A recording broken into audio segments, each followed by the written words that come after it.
Good morning. I'm Adam Ziegler, Operations Section Chief with Rocky Mountain Complex Incident Management Team 2, with your July 18th morning fire update for the Gold Mountain Fire. Starting down on the south end of the fire, in Division Alpha, Bravo, Charlie, Delta, we've combined those from two divisions, Alpha, Bravo, and Charlie, Delta, just to Alpha, Delta. Things are looking good in there, so we're able to reduce the amount of firefighters in there, but we still do have firefighters patrolling that area and looking for any sources of heat that may remain and taking action on those as appropriate.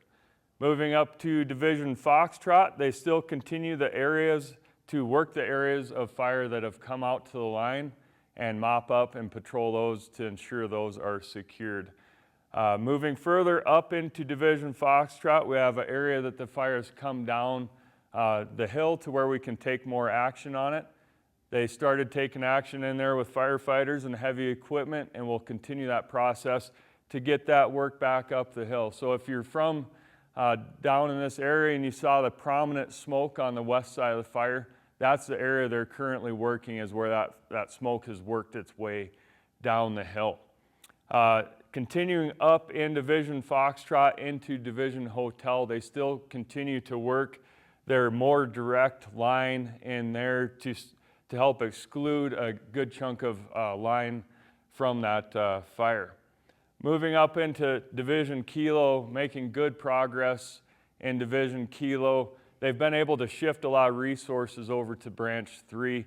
They continue to prep the lines and get water hauled up there, get the pumps and hose lays set up, but looking really good in Kilo for that line preparation.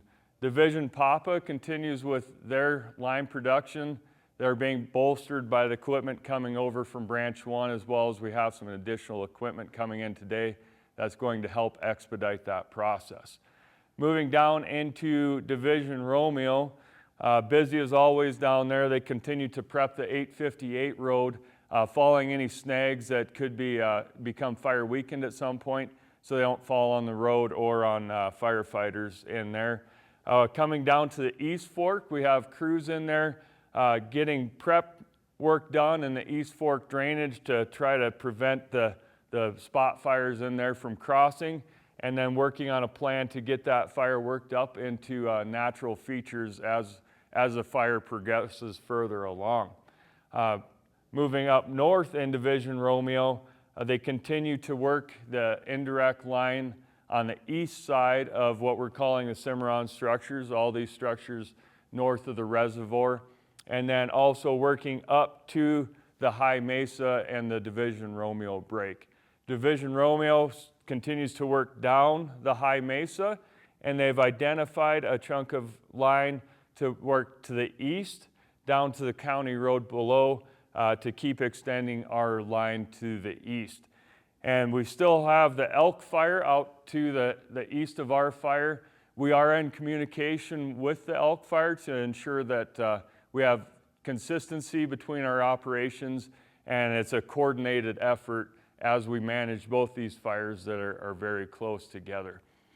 Division Zulu remains unstaffed. We continue to patrol that by air. We do have night shifts still fully staffed around the entire fire, and we still have the full complement of aviation resources available to assist our ground firefighters. That's the end of your morning report. Have a good weekend.